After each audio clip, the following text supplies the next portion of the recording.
Yo guys, pupunta pala tayo ngayon sa isang place na sobrang solid ng view. Ito lang pala yan matatagpuan sa Barangay Mandali. Puntahan pala natin doon na isang ilog, o mas tinatawag nila ditong singpil. Kaya dali-dali na namin binayba ito. Saka dito guys, may nadaanan kaming tindahan.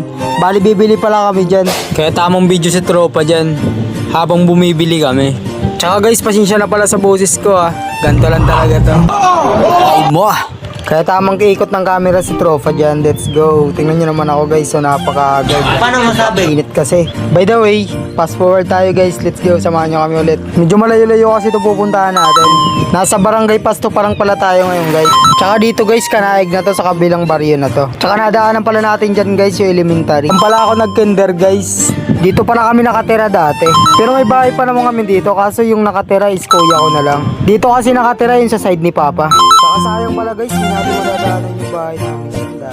By the way, liliko na pala tayo dyan sa Barangay Pinamalatikan. O mas kilalang Hangin Bridge.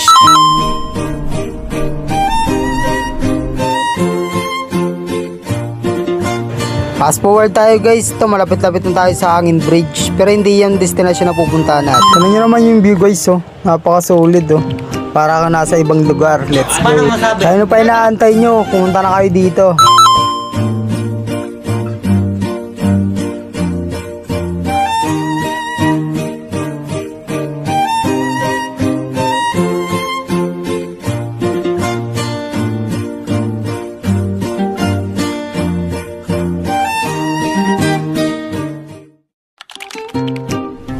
Bali lagpas na pala tayo sa tinatawag nilang Hangin Bridge. Saka dito pala may madadaanan tayong construction site.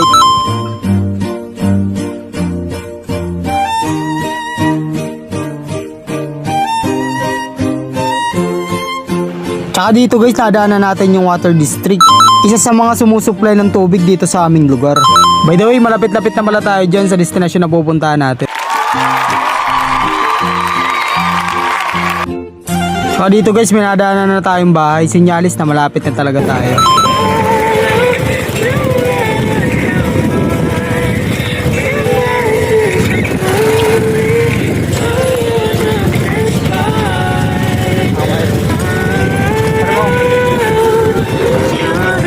Hi guys, nandito na pala tayo ngayon sa mga kalupaan. Let's go! Another trip!